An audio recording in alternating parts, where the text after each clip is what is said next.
Kumusta sa lahat at maligayang pagdating? Kung nandito ka, ibig sabihin nakabili ka ng kursong masterclass sa paghuhugas ng crude oil. Ang kursong ito ay isang kamangha-manghang paraan upang malalim na sumisid sa pinaka-advanced na paraan ng paghuhugas ng krudo. At pagkatapos ng kursong ito, magkakaroon ka ng talagang tiyak na kaalaman. Mas ipoposisyon mo ang iyong sarili. Mangunguna ka sa mismong industriya. Magkakaroon ka ng mas mahusay na pag-unawa sa kung paano gumagana ang mga bagay.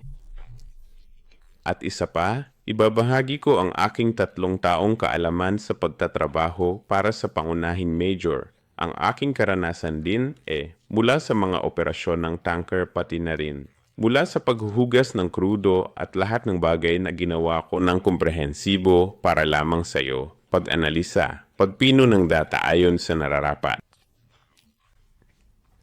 At gayon din, sa pamamagitan ng aking pang-edukasyon na pakikipag-ugnayan, gumawa ako ng isang pamamaraan na hanggat maaari ay maghahatid ng kaalamang ito ng mas madali at walang anuman sabihin nating mga bagay na hindi nakikita. Kaya magkakaroon ka ng isang malinaw na imahe. Ito ang layunin ko na bigyan tayo ng mas mahusay na pangunawa. Ito ay isang ganap na pagbubukas ng mata. So, simulan na natin. Magsimula tayo at habang umuunlad tayo, ang mga slide na inihanda ko, makikita din natin ang data. Kami ay tatayo upang pag-aralan ang lahat ng mga bagay sa paligid. At gusto ko ring ipaalala na, pagkatapos ng pagkumpleto ng kurso, magkakaroon tayo ng Telegram channel kung saan maaari nating itaas ang ating mga katanungan doon. Kung sino man ang nakabili nito, libro at ang kurso rin ay magkakaroon ng access sa Telegram na sarado, channel. Dahil doon ay tatalakayin lamang natin ang mismong paghuhugas ng krudo. Kaya, lahat ng bumili ay magkakaroon ng pagkakataon na itanong ang kanilang mga katanungan upang sagutin ang kanilang mga katanungan at iyon ay isang bagay na talagang mahusay dahil sa pamamagitan din ng mga tanong tayo ay aangat ang ating kaalaman ng higit mas mataas. Kaya maligayang pagdating sa paghuhugas ng krudo, kurso sa pagsasanay, at ang paunahing layunin din ng kurso at ang layunin ng ang pagsasanay na ito ay mabawasan ang epekto sa kapaligiran. Pagkatapos mong malaman ang lahat ng mga detalye, magkakaroon ka ng mas mahusay na pag-unawa kung paano patakbuhin ang paghuhugas ng krudo, kung paano gumawa mas mahusay na mga siklo ng paghuhugas. Kaya't lumayo pa tayo ng kaunti at makikita rin natin ng kaunting pagpapakilala mula sa aking sarili bilang instruktor. Kaya sa ngayon, ako ang C ng NC, Marine Optimization Consultancy, at may apda ng Crude Oil Washing Masterclass na aklat na available din sa Amazon. Para sa higit sa 20 taong karanasan sa industriya ng maritime, kasama sa background ko ang malawak na karanasan sa malawak na hanay ng mga uri ng sasakyang dagat, kabilang ang mga tanker, Yayay, Suezmax, Aframax, mga barkong may klase ng yelo. Mayroon din akong karanasan sa mga bulk carrier, container ship, pampasaherong sasakyang pandagat pati na rin, at pinong mga tanker ng produkto.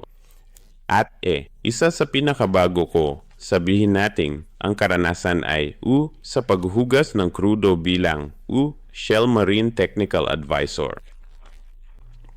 So basically, I have all done all the steps through early, stage of being a marine engineer and then slowly progress to the top, certification of Marine Chief Engineer, and then may experience din na magtrabaho sa opisina at pati na rin sa crude side was the optimized ang sarili sa crude oil.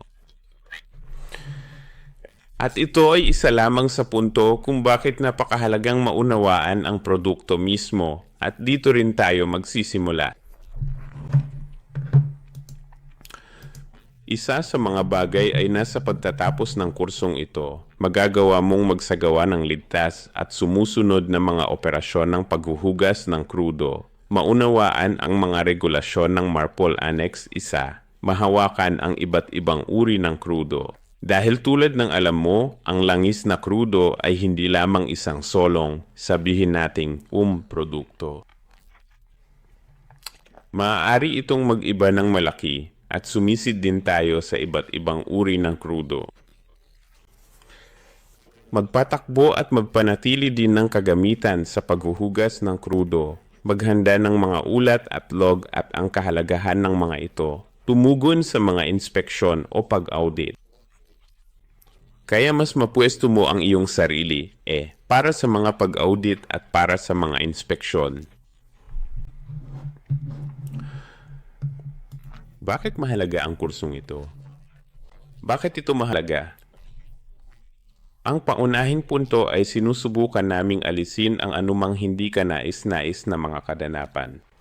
Kaya, ang mga hindi kanais-nais na kaganapan ay ang mga ganitong kaganapan kapag mayroon tayong mataas na at ito ang pinakamasamang sitwasyon dahil mayroon itong direktang epekto sa halaga. Mayroon din itong epekto, pang-commercial din, kaya ito ay direktang epekto para sa pagmamay-ari at mga may-ari. Pareho para sa supplier, kapwa para sa transporter. Sa aming kaso na ang barko at pagkatapos ay pareho para sa mga receiver. So everyone exposed and their reputation, the reputation which is so much important ay mababawasan.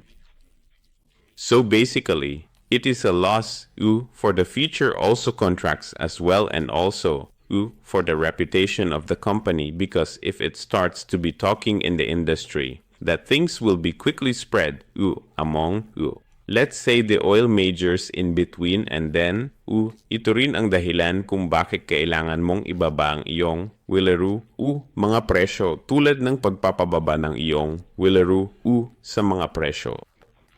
Halaga. Kaya, bakit mahalaga ang kursong ito? Bakit ito mahalaga? Ang paghuhugas ng krudo ay isang kritikal na operasyon sa ligtas at mahusay na pamamahala ng mga kargamento ng krudo. Kailangan nating magkaroon ng tamang pagsasanay sa paghuhugas ng krudo. Napakahalaga na tiyaking epektibong nililinis ang mga tangke ng kargamento, binabawasan ang natitirang kargamento, pinapaliit ang panganib ng kontaminasyon, at pinahuhusay ang pangkalahatang kaligtasan sa barko. Ang karagdagang paghuhugas ng krudo ay may mahalagang papel sa pagpapanatili ng pagsunod sa mga regulasyon ng MARPOL at pagpigil sa polusyon sa dagat. Habang sumusulong tayo sa pagsasanay na ito, susuriin natin ng malalim ang lahat ng aspeto na nakakaimpluwensya sa mga korporasyon sa paghuhugas ng krudo, kabilang ang functionality ng kadamitan, mga pamamaraan sa kaligtasan, disenyo ng tangke, mga katangian ng kargamento at pagpaplano ng pagpapatakbo. Bawat araw ay bubuo sa nakaraan na magbibigay ng komprehensibong pag-unawa sa paghuhugas ng krudo mula sa parehong teknikal at praktikal na pananaw. Dahil ang lahat ng ito ng magkasama, teknikal at praktikal na pananaw, ay talagang mahalaga upang lumikha ng isang malaking pangkalahatang ideya kung paano naapektuhan ang mga bagay at kung paano nakakaapekto ang bawat aspeto sa isa't isa dahil ito ay isang ganap na supply chain. Kung may nangyaring mali sa supply chain, halimbawa, nag-crude oil wash na tayo, sabihin natin mali, magkakaroon ng epekto ang pagkaantala ng sisidlan. Pagkatapos ang sasakyang dagat ay maaantala sa susunod na daungan at ang pagkaantala na ito ay tataas at kumakalat ng mas matagal at mas mahaba at magkakaroon din ng epekto sa pananalapi. Ito ang mahalagang bagay. Kaya tingnan natin dito.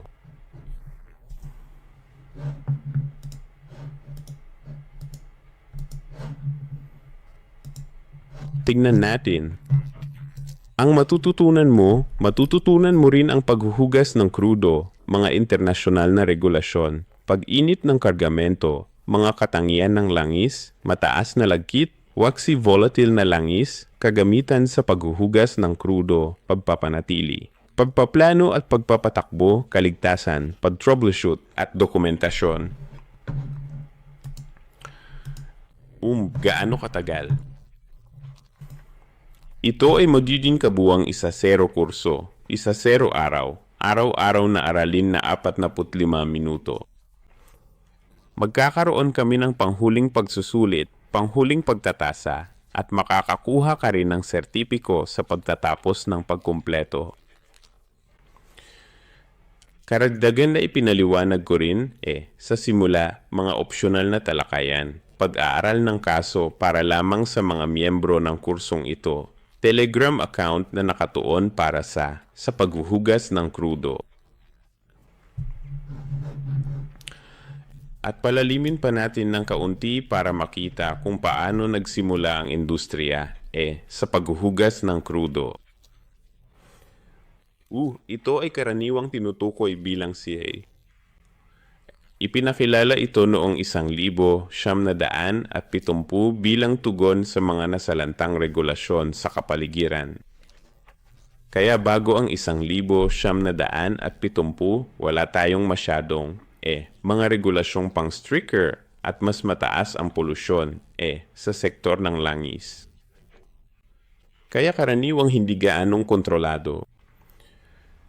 Ang mga tradisyonal na pamamaraan ng paglilinis ng mga tangke ng kargamento na may tubig sa dagat ay hindi na sapat.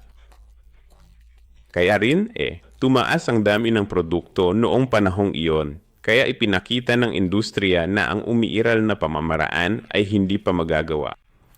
At ito ang dahilan kung bakit, nagbabago ang mga regulasyon. Naging mas mahigpit sila para tumugon at matugunan ng maayos, na nakakaapekto at gawing mas mahusay ang industriya, mas responsable sa kapaligiran, at tiyak na kailangan ang diskarteng ito. Sa panahong iyon, maraming eksperto sa industriya ang nagsusulong para sa kompletong diskriminasyon sa mga tangke ng kargamento upang magdala ng balas ng tubig sa dagat.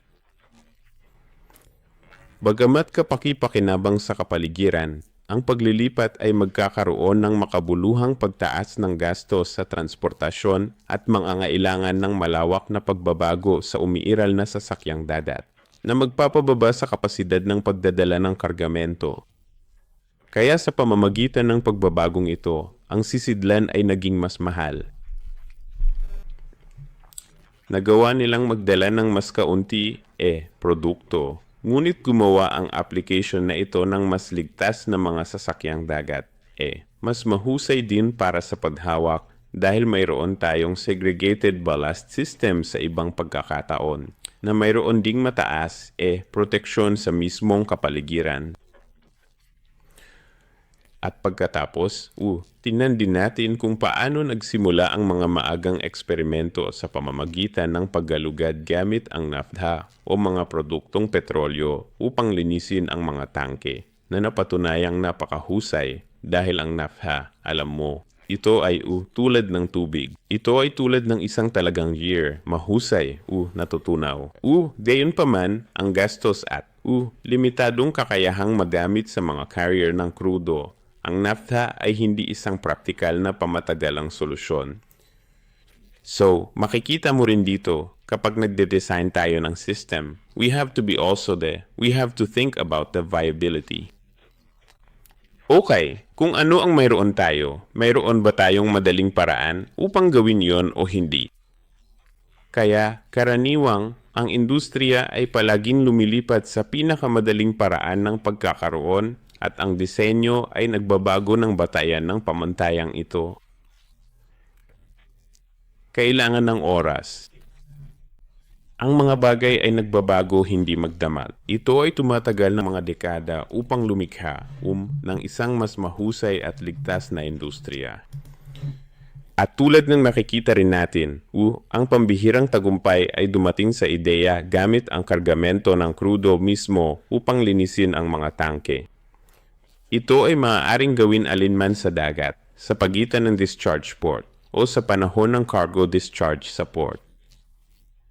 Kaya, makikita mo na mayroon kang mas mahusay na kakayahang umangkop sa mga bagong pambihirang sistema ng paghuhugas ng krudo. Ang lanis na krudo ay naglalaman mismo ng mga likas na katangian ng solvent na ginagawa itong epektibo sa pagtunaw ng nasuspinde na wax at mga residu ng aspalto. Kaya malamang na dumikit iyon sa mga dingding ng tangke at mga estruktura. Lahat ng iyon, sabihin nating nasuspinde na waxing, mga residu ng aspalto. Kapag ginamit bilang washing media, ang krudo, ang mga nalalabing ito ay itinatapon kasama ng kargamento na nagreresulta sa mas malinis na mga tangke at binabawasan ang pangangailangan ng tradisyonal na paghuhugas ng tubig. Kaya talaga, binabawasan namin ang paghuhugas ng tubig. Binabawasan namin ang kontaminasyon. Mayroon kaming mas mahusay na kakayahang umangkop sa pagitan ng mga port. At ang flexibility ay nangangahulugan ng pagtitipid ng oras, mas mabilis na mga operasyon. Habang kinakailangan pa rin ang paghuhugas ng tubig, lalo na kung ang tangke ay gagamitin para sa malinis na ballast o ang pagpasok ng tao ay kinakailangan, ito ay nagiging mas madali. Para sa kadahilanang, dahil mayroon kaming krudo na naghugas ng mga tangke, mayroon kaming, mahusay na naghugas ng aming mga tangke ng krudo. Ito ang tamang paglalarawan. At sa huli, ang paglilinis gamit ang tubig ay magiging mas madali dahil ang mga natitira at ang mga volume ng tubig ay kakailanganin dahil ito ay magiging mas maliit. Ang mga nalalabi ay magiging mas maliit din. Kaya lahat ng bagay ay binabawasan, muli ang oras at ang gastos din. At ang proseso ng paghuhugas ay mas mabilis. Ang dami ng mga basura ng langis o mga slop ay lubhang nabawasan. Saka yung volume reduction, bagay talaga. So, makikita mo na meron tayong talagang breakthrough kung ikukumpara natin. Let's say, before 1,970. Ang lahat ng mga bagay ay talagang nagbabago kung paano ang industriya. Ito ay tumatakbo sa ngayon.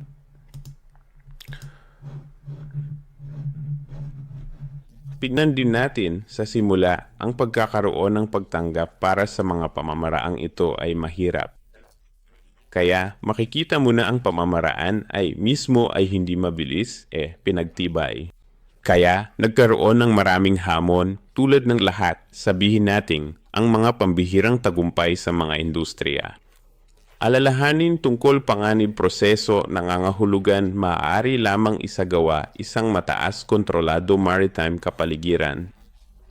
Gayunpaman, mahigpit pagsubok hakbang kaligtasan, paghuhugas krudo paglabas kargamento malawak tinatanggap karamihan terminal langis otoridad daungan opisyal inaprubahan International Maritime Organization.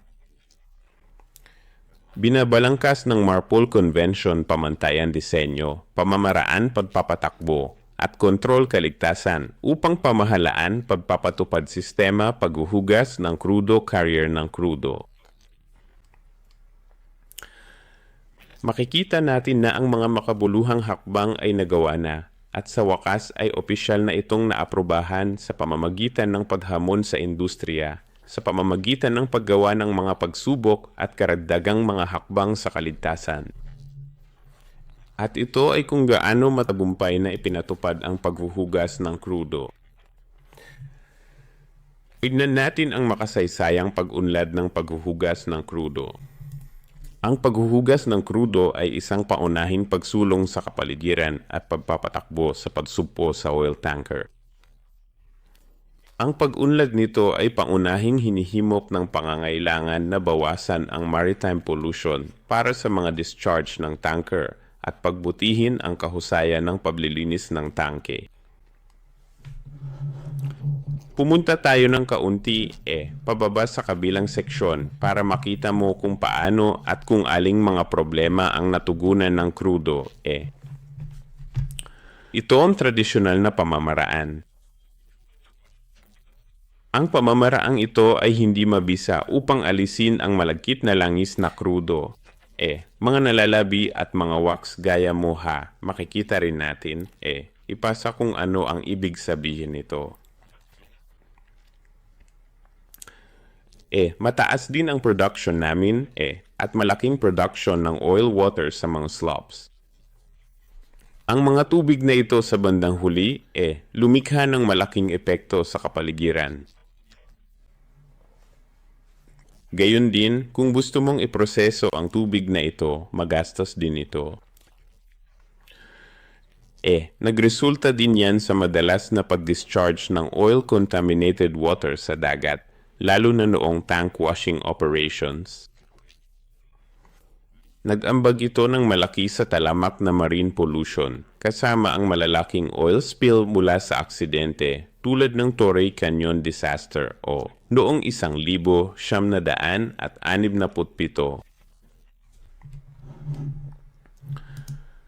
At pumunta tayo sa isa pang slide.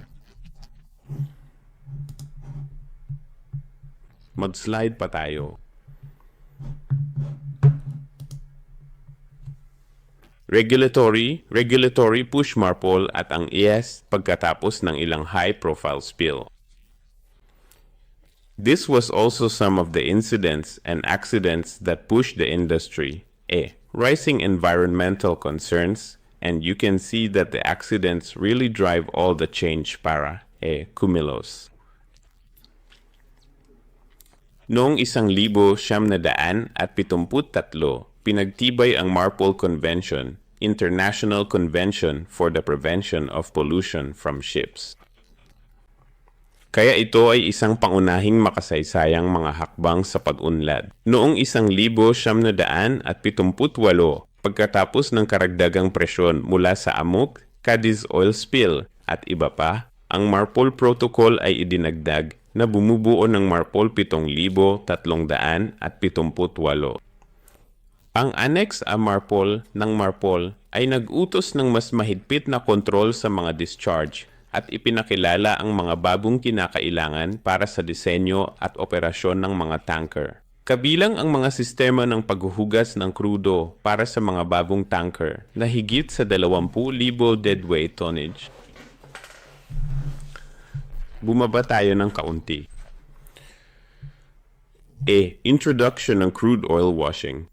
Ang paghuhugas ng krudo ay pinagtibay noong huling bahagi ng 1970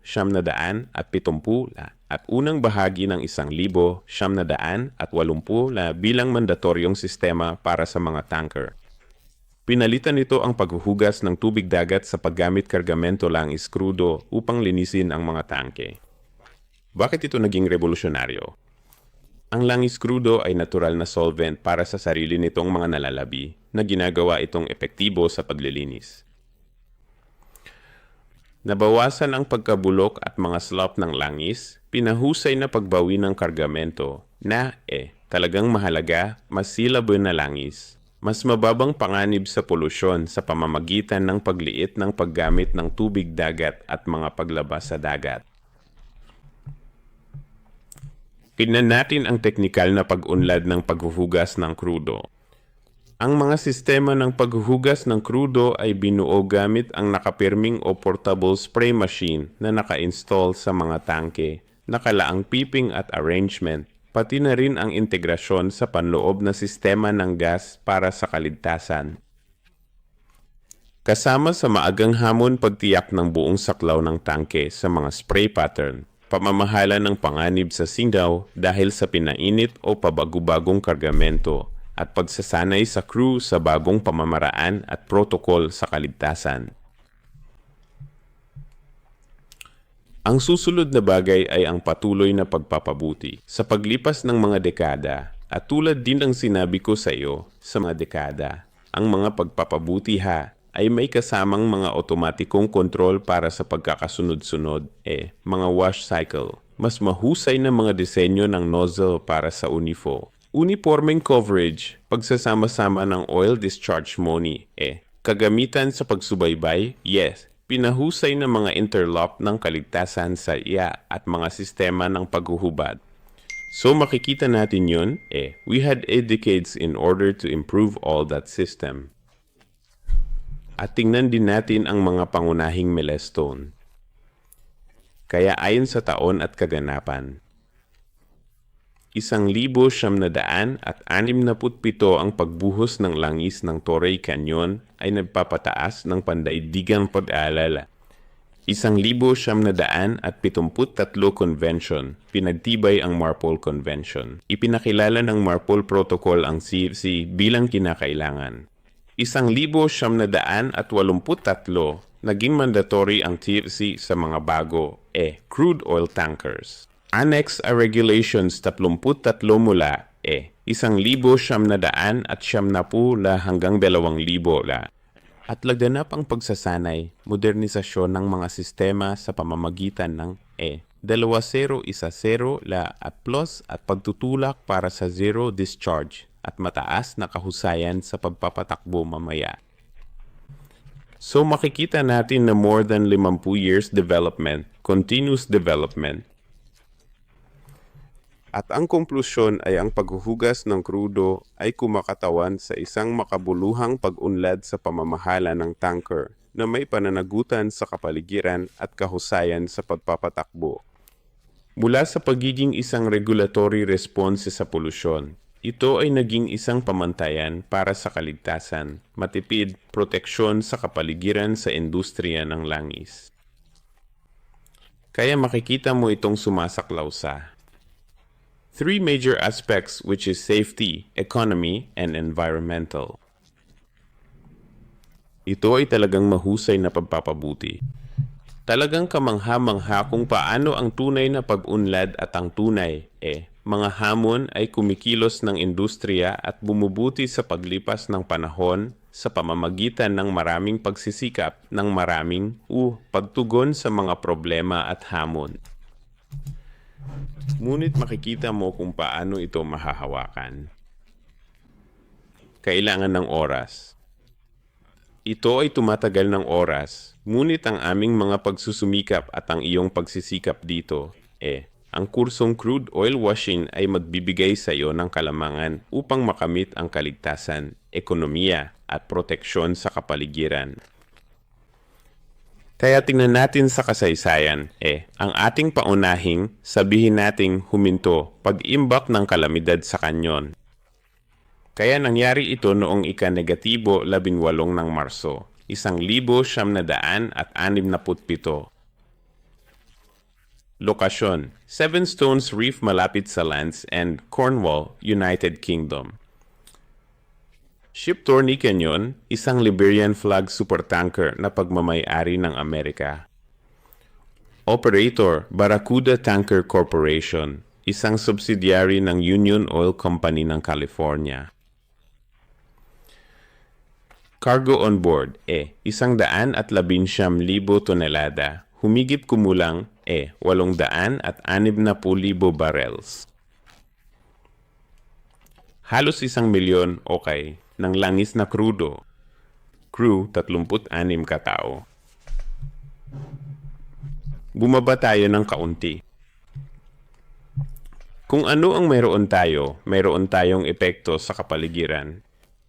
Tinatayang 30 hanggang 36,000 tonelada ng langis ang natapon sa karagatan. Ang napakalaking oil slick ay dumadaloy patungo sa mga baybayin ng Cornish at French. Ang spill ay nahawahan ng mahigit 170 kilometro ng baybayin ng Ville at 100 kilometro ng French, mga beach. Daan-daang libong ibon sa dagat at dagat, mga hayop ang namatay. Ang gastos, ang mga pangisdaan sa baybayin, ang mga sakahan ng shellfish at turismo ay lubhang nagdusa. Kaya makikita mo kung gaano kalaki ang epekto sa kapaligiran. Ang gobyerno ng Britanya, na kulang sa paghahanda para sa langis na ganito kadakila, ay naglunsad ng tugon ng militar. Binomba ng Royal Navy ang wreck upang mag-apoy at masunog ang spill. Unang welga, Marso 28. So you can see from March 18 May, nung nangyari yung incident due to the lack of preparedness, you can see there is 0 days in between. Kaya't ang langis ay patuloy na naglalakbay, patuloy na tumapon, at sa loob ng 0 araw ay sinubukan nilang makahanap ng solusyon. Mahigit 42 bomba at 150 galon ng napalm at kerosene ang ginamit. Nabigo ang mga paunang pagtatangka. Nasusulog ang ilang langis, ngunit tumagas pa rin ang malaking halaga. Ang mga dispersant ng kemikal, mga detergent ay naspray, ngunit ang mga ito ay lubhang nakakalason at nadulot ng pangmatagalang pinsala sa kapaligiran.